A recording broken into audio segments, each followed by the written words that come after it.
सोनपुर नामक गांव में दो बहनें नैना और सुनैना अपनी चाची के साथ रहा करती थीं, क्योंकि कुछ समय पहले नैना और सुनैना के माता पिता की मृत्यु हो चुकी थी। तभी से नैना और सुनैना अपने चाचा चाची के घर रहा करती थीं। नैना और सुनैना की चाची उर्मिला बहुत ही चतुर और चालाक थी। नैना और सुनैना के घर आ जाने के बाद उसने अपने घर की नौकरानी को निकाल दिया और दोनों बहनों से बिल्कुल नौकरानियों की तरह काम कराती थी। उर्मिला की भी एक बेटी थी आरती, जिससे उर्मिला बहुत ही ज्यादा प्यार करती थी। एक दिन आरती आकर अपनी माँ से कहती है, मम्मी जी, मुझे येलो कलर का ब्रांडेड लहंगा चाहिए। आपको पता है ना, सरिता आंटी की बेटी की शादी है और आज हल्दी के फंक्शन में सब येलो कलर का लहंगा पहनने वाले हैं, तो इसलिए मुझे सबसे महंगा और ब्रांडेड लहंगा चाहिए। मैं नहीं चाहती कि मेरे आगे कोई भी टिक पाए। क्यों नहीं मेरी बच्ची, मैं तुझे सबसे महंगा और ब्रांडेड लहंगा दिलाऊंगी, ठीक है? आरती खुश होकर चली जाती है और कुछ समय बाद उर्मिला आरती को लहंगा दिलाने के लिए मार्केट जा रही थी। तभी सुनैना अपनी चाची से कहती है, चाची जी, आप शॉपिंग करने जा रही हैं। नैना के और मेरे सभी कपड़े बहुत पुराने और फट चुके हैं। आप हम दोनों बहनों के लिए भी सस्ते से कपड़े ले आना। वैसे तो सरिता आंटी की बेटी की हल्दी के फंक्शन में लहंगा ही पहनकर जाना है। अगर कोई सस्ता सा लहंगा मिल जाए तो हमारे लिए भी ले आना। हाँ, सरिता बहन की बेटी के हल्दी के फंक्शन में लहंगा ही पहनकर जाना है, मगर वहाँ तुम दोनों बहन नहीं जाओगी, सिर्फ मैं और मेरी बेटी ही जाएंगे। और मैं मेरी बेटी के लिए ही लहंगा लेने जा रही हूँ, और मैं तुम्हारे लिए भी कपड़े नहीं लेकर आऊंगी। फटे हैं, पुराने हैं, जैसे भी हैं, उन्हें ही पहनकर गुजारा करना होगा। अब चल, मेरा दिमाग खराब मत कर। बहुत सारे गंदे कपड़े पड़े हैं, पहले उन्हें धो और उसके बाद पूरे घर की अच्छे से सफाई कर देना। चल मनहूस। ऐसा कहकर उर्मिला आरती को शॉपिंग कराने ले जाती है। बेचारी सुनैना अपना काम करने लग जाती है। तभी नैना सुनैना से कहती है, दीदी, चाची हमारे ऊपर कितना अत्याचार करती हैं। हमें खाने के लिए सिर्फ एक ही समय देती हैं, वो भी बचा कुचा, और अपनी बेटी के पुराने कपड़े देती हैं। अब तो वो भी घिसकर फट चुके हैं। हमसे कितना काम कराती हैं। अगर पिताजी की आखिरी इच्छा ना होती तो हम यहाँ पर कभी न रहते। हाँ मेरी प्यारी बहन, कह तो बिल्कुल ठीक रही है, मगर हम क्या कर सकते हैं। अब तो रूखा सूखा खाकर फटे पुराने कपड़े पहनकर ही गुजारा करना पड़ेगा। हम तो सरिता आंटी की बेटी के हल्दी में भी नहीं जा सकते।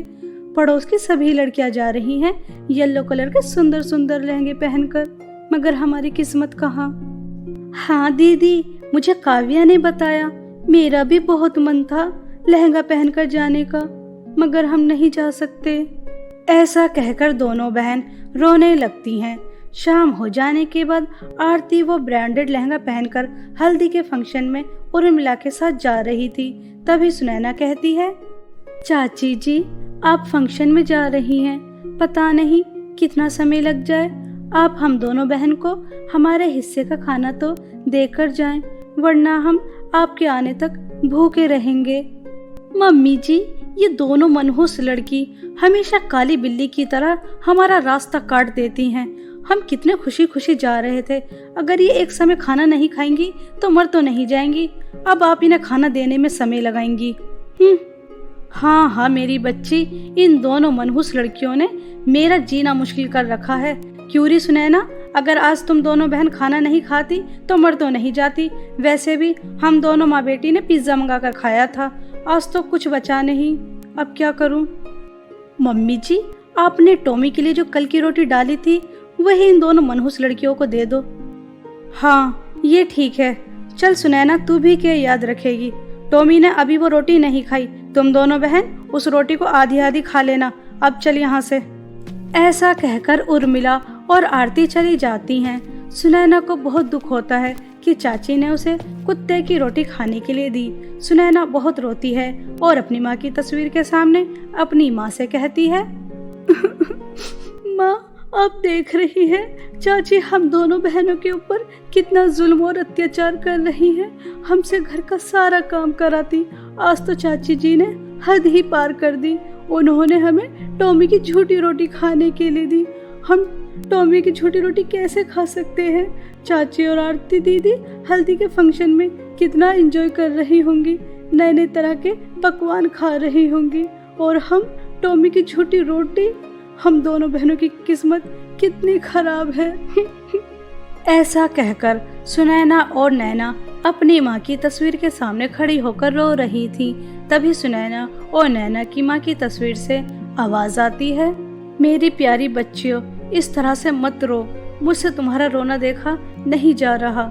मैं जानती हूँ उर्मिला और आरती तुम्हारे ऊपर कितना जुल्म और अत्याचार कर रही हैं, मगर मेरी प्यारी बच्चियों, तुम्हें उदास होने की जरूरत नहीं है। तुम सरिता बहन की बेटी के हल्दी के फंक्शन में जरूर जाओगी। नहीं माँ, हम नहीं जा सकते। हमारे पास येलो कलर का लहंगा है ही नहीं। आप तो स्वर्ग से सब देख रही हैं। हमारे पास कैसे फटे पुराने कपड़े हैं। हाँ मेरी बच्चियों, मुझे सब पता है, मैं सब देख रही हूँ। आज मैं तुम दोनों बहनों को येलो कलर के जादुई 2 लहंगे देती हूँ। क्या माँ, आप हम दोनों बहनों को जादुई येलो कलर के 2 लहंगे दोगी? आप बहुत अच्छी हैं। माँ ही अपने बेटियों के दुख और तकलीफ को समझ सकती हैं। इस दुनिया में माँ की तरह अपनी बेटियों को कोई नहीं समझ सकता। नैना, सुनैना, एक बात का ध्यान रखना, मैं तुम्हें जादुई येलो कलर के लहंगे दे तो रही हूँ, मगर ये लहंगे उर्मिला और आरती के हाथ नहीं लगने चाहिए, वरना अनर्थ हो जाएगा। तुम हल्दी के फंक्शन में जाओगी, लेकिन कोई भी तुम्हें पहचान नहीं पाएगा। अपनी माँ की बातें सुनकर नैना सुनैना समझ जाती हैं, और नैना सुनैना येलो कलर के जादुई लहंगे देखकर बहुत ही ज्यादा खुश होती हैं, और जैसे ही उन्हें पहनती हैं तो दोनों बहन बिल्कुल बदल जाती हैं, बिल्कुल राजकुमारी की तरह दिखती हैं। और दोनों बहन जादुई येलो कलर का लहंगा पहनकर खुशी खुशी हल्दी वाले फंक्शन में चली जाती हैं। वहां जाने के बाद हर किसी की नज़र नैना सुनैना पर ही रहती है। दोनों की बहुत ही तारीफ होती है, लेकिन कोई भी नैना सुनैना को पहचान नहीं पाता। मम्मी जी, पता नहीं वो दोनों लड़कियां कहाँ से आई थी। मैंने इतना महंगा ब्रांडेड लहंगा खरीदा ताकि मैं अपनी फ्रेंडों को दिखा सकूं कि मुझसे महंगा लहंगा कोई नहीं खरीद सकता और मुझसे अच्छा भी कोई नहीं दिख सकता, मगर उन दोनों लड़कियों ने मेरी सारी मेहनत को पानी पानी कर दिया। आरती बेटा, मगर उन दोनों के लहंगे कितने ज्यादा चमक रहे थे। ऐसे लहंगे मैंने आज तक नहीं देखे। ऐसा लग रहा था जैसे किसी महल की राजकुमारियां आई हों। मम्मी जी, मुझे कुछ नहीं पता। मुझे बिल्कुल वैसे ही लहंगे चाहिए जैसे वो दोनों लड़कियां पहनकर आई थीं। कहीं से भी लाकर दो। उर्मिला और आरती की बातें नैना सुनैना सुन रही थी, और दोनों बहन बहुत हंसती हैं। तभी नैना सुनैना से कहती है, दीदी, दोनों बेवकूफों को पता ही नहीं, वो राजकुमारी जैसे दिखने वाली लड़कियां कोई और नहीं बल्कि हम दोनों ही थी। नैना, गलती से भी ये बात चाची और आरती दीदी को पता नहीं चलनी चाहिए, वरना तुम्हें पता है ना माँ ने क्या कहा था। हाँ दीदी, मुझे पता है, लेकिन अब मुझे बहुत तेज भूख लगी है, तो मैं जादुई लहंगा पहनकर खाना मांग सकती हूँ। ऐसा कहकर नैना चली जाती है और अपनी माँ का दिया हुआ जादुई येलो कलर का लहंगा पहनकर नए नए तरह के पकवान मांगती है, क्योंकि नैना सुनैना की माँ ने बताया था कि जादुई लहंगे से जो भी मांगोगी वो तुम्हें तुरंत मिल जाएगा। नैना के सामने बहुत ही स्वादिष्ट पकवान आ जाते हैं। तभी कुछ समय बाद आरती वहाँ से गुजर रही थी, और तभी आरती नैना को वो लहंगा पहने देख लेती है, और उसे पता चल जाता है कि नैना सुनैना के पास जादुई लहंगे हैं, और हल्दी के फंक्शन में वह लड़की कोई और नहीं बल्कि नैना और सुनैना ही थी। यह बात जाकर आरती अपनी माँ को बताती है। तभी उर्मिला कहती है, आरती बेटा, तू सच कह रही है? क्या दोनों मनहूस लड़कियों के पास जादुई लहंगे हैं? अब हमें उन दोनों मनहूस लड़कियों के पास से वो जादुई लहंगे चुरा लेने चाहिए, क्योंकि उन पर सिर्फ तेरा और मेरा ही हक है। जादुई लहंगे से हम बहुत अमीर हो जाएंगे। ऐसा कहकर उर्मिला रात होने का इंतजार करती है, और जब रात हो जाती है तो अपनी बेटी के साथ मिलकर वह जादुई येलो लहंगे चुरा लेती है। जैसे ही आरती उस लहंगे को पहनती है तो आरती बहुत ही बदसूरत हो जाती है और उर्मिला भी बहुत बदसूरत हो जाती है। तभी जादुई लहंगे से आवाज आती है, उर्मिला और आरती, तुम दोनों बहुत लालची और बुरी इंसान हो। ये जादुई लहंगा तुम्हारे लिए नहीं था। सिर्फ जादुई लहंगे अच्छे और नेक दिल लोगों के काम आते हैं। अब तुम्हारी बेटी और तुम हमेशा हमेशा के लिए ऐसी ही बदसूरत रहोगी। उर्मिला और आरती दोनों माँ बेटी बहुत रो रही थीं। तभी नैना और सुनैना दोनों की आंख खुल जाती हैं और वो बाहर आकर देखती हैं। चाची और आरती के पास जादुई लहंगे देखकर दोनों बहन हक्की बक्की रह जाती हैं। तभी सुनैना कहती है, चाची जी, ये जादुई लहंगे हम दोनों बहनों को हमारी स्वर्गवासी माँ ने दिए थे और उन्होंने कहा था आप दोनों के हाथ नहीं लगने चाहिए। हमने इन्हें छुपाने की बहुत कोशिश की ताकि आपके साथ कुछ गलत ना हो, मगर फिर भी आपको पता चल गया और आपने इन्हें चुरा लिए। इसका परिणाम आपको मिल गया। अब आप हमेशा हमेशा के लिए ऐसे ही बदसूरत रहेंगी। हम नहीं चाहते थे कि आपके साथ कुछ गलत हो। नैना, सुनैना, मुझे और मेरी बेटी को माफ़ कर दो। हमने तुम दोनों के साथ बहुत गलत किया। हमें ऐसा नहीं करना चाहिए था। मैं हमेशा के लिए बदसूरत रहूं, मुझे इस बात का दुख नहीं, लेकिन अब मैं तुम दोनों को बिल्कुल अपनी बेटी जैसा ही प्यार करूंगी। मुझे अपने किए पर बहुत पछतावा है। हाँ नैना, सुनैना, मुझे भी अपने किए पर बहुत पछतावा है। मैंने हमेशा तुम्हें अपने घर की नौकरानी समझा, कभी तुम्हें अपनी कजिन नहीं माना, लेकिन अब तुम मेरी बिल्कुल सगी बहन जैसी हो। उर्मिला और आरती नैना सुनैना से जैसे ही माफ़ी मांगती हैं, वो सच्चे दिल से माफ़ी मांग रही थी। तभी दोनों बिल्कुल पहले जैसी हो जाती हैं। तभी जादुई लहंगे से आवाज़ आती है, उर्मिला और आरती, तुमने सच्चे दिल से माफ़ी मांगी। तुम्हारे दिल में ज़रा सी भी खोट नहीं है। अब तुम खुशी खुशी नैना सुनैना के साथ रह सकती हो। इतना कहते ही दोनों जादुई लहंगे गायब हो जाते हैं और जादुई लहंगे की मदद से नैना सुनैना को चाची का माँ जैसा प्यार मिल गया और आरती के रूप में एक अच्छी बहन। नैना सुनैना अब अपना बहुत खुशी खुशी जीवन बिता रही थी। बहुत समय पहले की बात है। रामपुर नामक गांव में दो बहनें टीना और मीना अपने माता पिता के साथ हंसी खुशी रहा करती थी। टीना और मीना के माता पिता दोनों ही जॉब किया करते थे और वह कंपनी की तरफ से विदेश गए हुए थे। टीना और मीना दोनों बहनें एक साथ रह रही थी, समय पर स्कूल जा रही थी, समय पर खेल रही थी, समय पर अपने सभी काम कर रही थी। एक दिन टीना मीना से कहती है, दीदी दीदी, 1 महीने से ज्यादा हो गया, मम्मी पापा क्यों नहीं आ रहे? मुझे उनकी बहुत याद आ रही है। कितने दिन और लगेंगे दीदी? टीना, मैं तुझे सरप्राइज देना चाहती थी, लेकिन चलो, मम्मी पापा की तुम्हें बहुत याद आ रही है, इसलिए मैं तुम्हें बता देती हूँ। बस कुछ ही समय में मम्मी पापा हमारे पास आने वाले हैं और तुम्हें पता है, वह विदेश से हम दोनों के लिए बहुत सारा सामान भी लेकर आ रहे हैं। इस तरह से दोनों बहनें बहुत ज्यादा खुश हो जाती हैं और अपने मम्मी पापा के आने का इंतजार करती हैं। लेकिन कुछ समय बाद दोनों बहनों को बहुत ही ज्यादा दुखद खबर मिलती है, जिसे सुनकर दोनों बहनों के पैरों तले जमीन खिसक जाती है, मानो जैसे उनके ऊपर दुखों का पहाड़ टूट चुका हो। जहां दोनों बहनें अपने मम्मी पापा के आने का इंतजार कर रही थी, वहां दोनों की डेड बॉडी आती है। यह देखकर दोनों बहनें बहुत ज्यादा फूट फूट कर रोती हैं।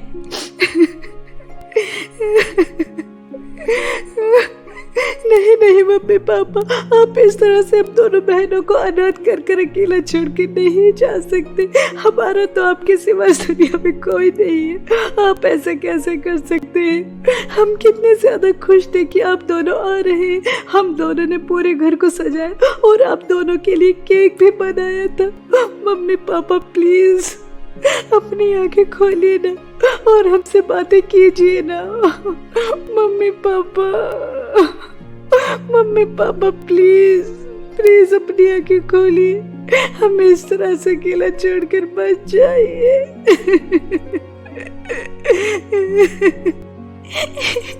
क्या दीदी सच में मम्मी पापा हमसे कभी बात नहीं करेंगे, हमारे साथ नहीं रहेंगे?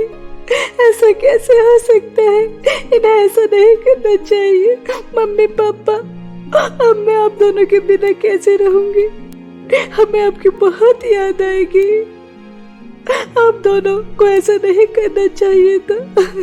मीना टीना को दिलासा दे ही रही थी कि तभी वहाँ पर टीना और मीना की चाची कावेरी और उनके 2 बच्चे, बेटा किरिश और बेटी सुनैना आ जाती हैं और चाची दोनों बहनों को दिलासा देते हुए कहती हैं, अरे मेरी बेटियों, तुम्हें इस तरह से उदास नहीं देख सकती। चुप हो जाओ, जो होना था सो हो गया, होने को कौन रोक सकता है।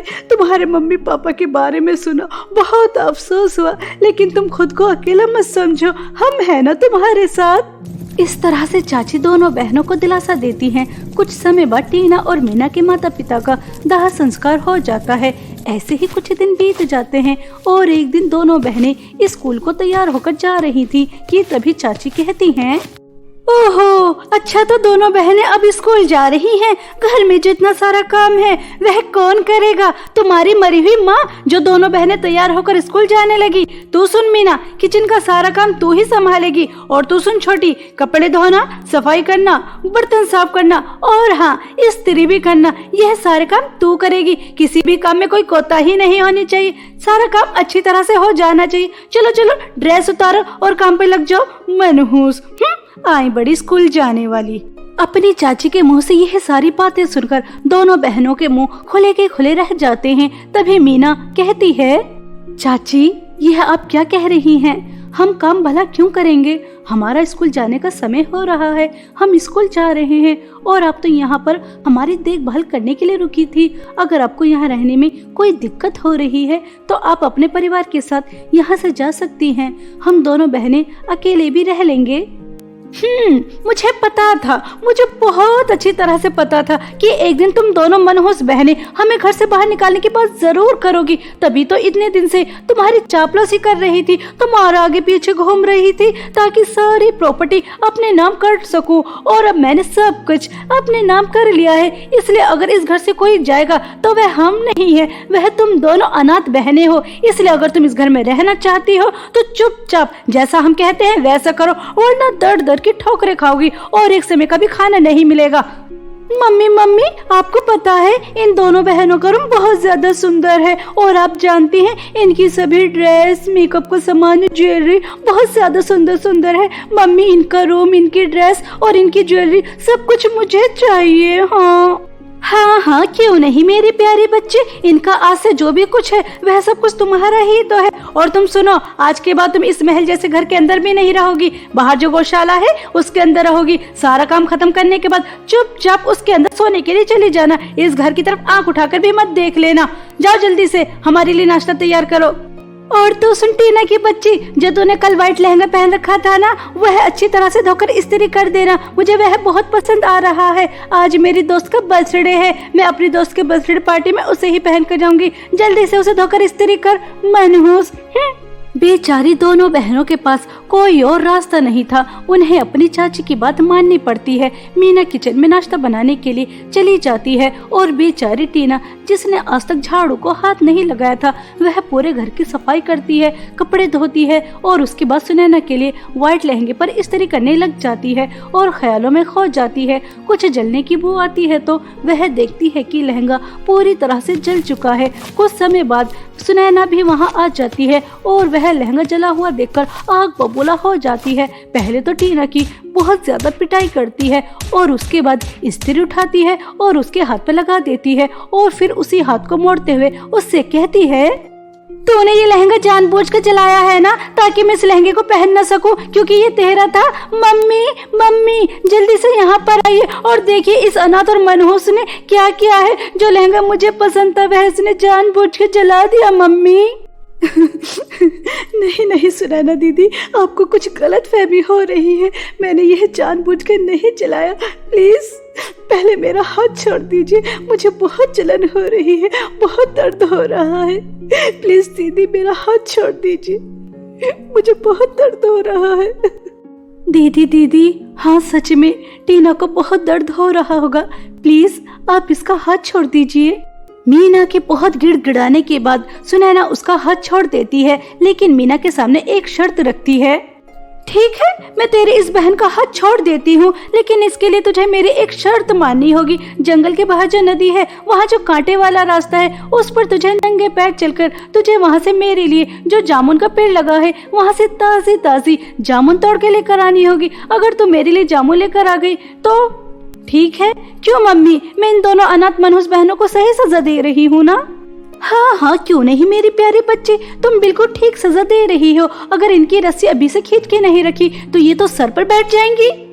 अपनी बहन के लिए मीना यह शर्त मान जाती है और वह नंगे पैर जंगल के बाहर जो कांटे वाला रास्ता था उस पर चलकर जाती है। बेचारी के पैरों से खून निकल रहा था, लेकिन वह उस पर चलकर जामुन तोड़कर लेकर आ जाती है। टीना का हाथ जख्मी था और बेचारी मीना के पैर जख्मी थे, और फिर भी दोनों बहनें घर का काम कर रही थी। और जब सारा काम करके दोनों बहनें अपने हिस्से का खाना लेकर गौशाला में जा रही थी, तभी कावेरी दोनों से उनकी थाली छीनकर फेंक देती है और दोनों को एक एक जोर से थप्पड़ मारकर कहती है, हाँ, देखो तो हमारी बिना परमिशन के दोनों बहनें किस तरह अपनी थाली सजा के लेके जा रही हैं। तुम्हें किसने परमिशन दी? तुम ये खाना नहीं खाओगी। सुनैना बेटा, जाओ जल्दी से जो मैंने इन दोनों मनहूस बहनों के लिए प्लेट बना के रखी है वह लेकर आओ। आज के बाद तुम वही खाओगी जो हम तुम्हें देंगे। अपने हाथ से कुछ नहीं लोगी, समझ रही हो मनहूस हो? सुनैना एक प्लेट लेकर आती है जिसके अंदर सूखी रोटी अचार के साथ रखी थी, और वह कावेरी दोनों बहनों को थमा देती है और गौशाला में भेज देती है। दोनों बहनें वह सूखी रोटी गौशाला में ले जाती हैं। तभी टीना रोते हुए अपनी बहन से कहती है, दीदी, हमारे इतने भी बुरे दिन आ जाएंगे, यह तो कभी हमने सपने में भी नहीं सोचा था। मम्मी पापा के इस दुनिया से जाने का गम अलग, और चाची का जुल्म और अत्याचार एक तरफ। हमारी पढ़ाई भी छुटवा दी, नौकरानी की तरह हमसे काम करवाती है, मेरा हाथ चला दिया और आपको कांटे वाले रास्ते पे चलाया। पूरे दिन हमसे गधों की तरह काम भी करवाया, और अब दी सूखी रोटी और हमें यहाँ भेज दिया गौशाला के अंदर, जहाँ मच्छर मक्खियाँ गंदगी। दीदी, इससे अच्छा होता कि मम्मी पापा के साथ हम भी इस दुनिया को छोड़ के चले जाते। कम से कम यह नर्क जैसी जिंदगी तो नहीं जीनी पड़ती। मेरी प्यारी बहन, यह बुरे दिन भी गुजर जाएंगे। हम है ना एक दूसरे के साथ, एक दूसरे का सहारा। तुम उदास ना हो, और मुझे तुम्हारा जख्म पहले से बेहतर लग रहा है। यह लो रोटी, हम इसे पानी के सहारे खा लेंगे। वैसे मम्मी पापा, आपको हमें इस तरह से अकेला छोड़कर नहीं जाना चाहिए था। देखिए, आपके जाने के बाद हम दोनों बहनों की जिंदगी कैसे क्या हो गई। हम क्या करें, हमारी तो कोई मदद करने वाला भी नहीं है। इस तरह से दोनों बहनें अपने माता पिता को याद कर रही थी, और वह सूखी रोटी पानी के सहारे खाने लगती हैं कि तभी वहाँ टीना और मीना की माँ की आत्मा आ जाती है, और वह टीना और मीना से कहती हैं, happy birthday to you, happy birthday to you, happy birthday my dear Tina, happy birthday to you. 12 बज चुके हैं और तुम अपना जन्मदिन कभी नहीं भूलती। आज तुम अपना जन्मदिन कैसे भूल गई टीना बेटा? मम्मी, आप स्वर्ग से मुझे बर्थडे विश करने आई हैं। मम्मी, आप कितनी अच्छी है। मम्मी, आपको पता है हमारी चाची हम दोनों बहनों के ऊपर कितना जुल्म और अत्याचार करती है। आपको तो स्वर्ग से सब दिखाई दे रहा होगा। ऐसी नर्क जैसी जिंदगी में भला क्या जन्मदिन याद रहेगा? मम्मी, अब आप हमें छोड़कर कहीं मत जाना, हमारे साथ रहना। नहीं बेटा, ये तो नहीं हो सकता कि मैं तुम्हारे साथ रहूं, लेकिन मैं तुम्हारे दिल में हमेशा जिंदा हूँ। मीना बेटा, मेरे पीछे तुमने अपनी बहन का बहुत अच्छे से ख्याल रखा। मैं तुम दोनों को कुछ देना चाहती हूँ, जादुई लहंगा और जादुई सैंडल। तुमने अभी तक ब्रीफकेस खोलकर नहीं देखा, उसके अंदर एक सुंदर लहंगा और सुंदर सैंडल हैं जो हम तुम्हारे लिए लेकर आ रहे थे। बेटा, तुम्हें पता है जिस दिन हम आ रहे थे उस दिन हमारी कार के सामने एक मासूम बिल्ली आ गई, जिसकी वजह से हमारा एक्सीडेंट हो गया। वह बिल्ली किसी और की नहीं बल्कि एक परी की थी, जिसके अंदर उसकी जान बसती थी। वह परी तो हमें बचा न सकी, लेकिन उसने टीना का लहंगा जादुई कर दिया, और मीना तुम्हारी सैंडल भी जादुई कर दी, जिसकी मदद से तुम्हारी जिंदगी में अब कोई दुख परेशानी नहीं आएंगी। बेटा, अब मुझे जाना होगा। इतना कहते ही टीना और मीना की माँ की आत्मा अदृश्य हो जाती है। दोनों बहनें अपनी माँ के कहने अनुसार वह ब्रीफकेस खोल के देखती हैं तो उसके अंदर बहुत सुंदर लहंगा और बहुत सुंदर सैंडल थी। जैसे ही टीना वह जादुई लहंगा पहनती है तो उसके हाथ के सारे जख्म बिल्कुल ठीक हो जाते हैं और उसके सामने एक सुंदर केक आ जाता है। और मीना वह जादुई सैंडल पहनती है तो उसके भी जख्म बिल्कुल ठीक हो जाते हैं और सामने तरह तरह के पकवान आ जाते हैं। मीना टीना का जन्मदिन बहुत अच्छे से मनाती है। दोनों बहनें बहुत ज्यादा खुश थी और पेट भरकर खाना खाती हैं और केक खाती हैं और सुबह होने के बाद अपनी चाची के पास जाती हैं और उनसे कहती हैं, चाची बस अब बहुत हुआ, हम आपका अत्याचार और बर्दाश्त नहीं कर सकते, इसलिए हम इस घर को छोड़कर जा रहे हैं। कोई बात नहीं, हम दर बदर की ठोकरें खाएंगे तो आप रहिए हमारे महल जैसे घर में, हमें कोई परेशानी नहीं है। हाँ हाँ शौक से जाओ, जब सड़क पर भीख मांगती फिरोगी और तुम्हें रहने के लिए जगह नहीं मिलेगी और खाने के लिए खाना नहीं मिलेगा, तब तुम आओगी हमारे घर और हमारी नौकरानी बनकर हमारा काम करोगी। अब तो हम तुम्हें सूखी रोटी दे भी देते हैं, उसके बाद तो हम तुम्हें 2 दिन में एक ही सूखी रोटी देंगे, उस दिन का मुझे बेसब्री से इंतजार है। जाओ जाओ जल्दी जाओ। दोनों बहनें खुश होकर अपना महल जैसा घर छोड़कर आ जाती हैं और जादुई लहंगे और जादुई सैंडल की मदद से अपना एक महल जैसा घर ले लेती हैं और दोनों बहनें एक बड़े स्कूल में भी जाने लगती हैं और जादुई लहंगे और जादुई सैंडल की मदद से गांव में जो भी लोग परेशान होते, गरीब होते, अनाथ होते, उनकी बहुत ज्यादा मदद करती। इस तरह से दोनों बहनों का बहुत नाम हो रहा था और एक दिन कावेरी और सुनैना को भी पता चल जाता है कि दोनों बहनों का गाँव में बहुत नाम हो रहा है। तभी कावेरी अपनी बेटी से कहती है, बेटा मुझे तो लगा था कि दोनों बहनें सड़क पर भीख मांगती फिरेंगी और एक दिन हमारे घर लौटकर आ जाएंगी, लेकिन पता नहीं घर से जाने के बाद उन्हें ऐसी कौन सी धन दौलत मिल गई या फिर इस घर से कौन सा खजाना लेकर गई जो महल जैसे घर में रह रही है और लोगों को सोना चांदी खाना कपड़े यह सब बांट रही है। सब लोग उनके बहुत गुणगान गा रहे हैं। इतना नाम होते देख मुझे तो जलन हो रही है। क्या करूं बेटा, मुझे तो कुछ समझ में नहीं आ रहा। तो मम्मी उनके घर चल के देखते हैं ना, आखिर उनके पास कौन सा खजाना है जो खत्म होने का नाम ही नहीं ले रहा। दोनों माँ बेटी टीना और मीना के ऊपर नजर रखने लगती हैं और एक दिन दोनों माँ बेटी को पता चल जाता है कि जादुई लहंगे और जादुई सैंडल की मदद से दोनों बहनों के पास इतनी धन दौलत आ रही है जो खत्म ही नहीं हो रही। एक दिन दोनों माँ बेटी मौका देखकर टीना और मीना की माँ का जादुई लहंगा और जादुई सैंडल चुराकर अपने घर आ जाती हैं और बहुत खुश होती हैं। हमारे तो मजे आ गए, जादुई लहंगे और जादुई सैंडल, तुम दोनों हमें बहुत सारी धन दौलत दे दो। इतनी धन दौलत की हमसे ज्यादा कोई अमीर नहीं होना चाहिए और हम तो उन दोनों अनाथ बहनों की तरह दूसरों की मदद नहीं करेंगे जिस वजह से हमारी धन दौलत कभी खत्म होगी ही नहीं। वह तो पागल है जो दूसरों की मदद कर रही है। अब तुम जल्दी से हमें बहुत सारी धन दौलत दे दो, हमसे सब्र नहीं हो रहा। दोनों माँ बेटी जादुई लहंगे और जादुई सैंडल की मदद से धन दौलत का इंतजार कर रही थी, लेकिन दोनों माँ बेटी को कुछ नहीं मिलता बल्कि बहुत खतरनाक सांप निकल कर आते हैं जो दोनों को ही डस लेते हैं और दोनों की ही तुरंत मृत्यु हो जाती है। इस तरह कावेरी और सुनैना को उनके लालच और बुरे कर्मों की सजा बहुत अच्छी तरह मिल जाती है और टीना और मीना के माँ के जादुई लहंगा और सैंडल टीना और मीना के पास पहुँच जाते हैं, जिसकी मदद से दोनों बहनें तो एक हंसी खुशी जीवन जी ही रही थी बल्कि औरों की भी जिंदगियों में खुशियां लेकर आ रही थी।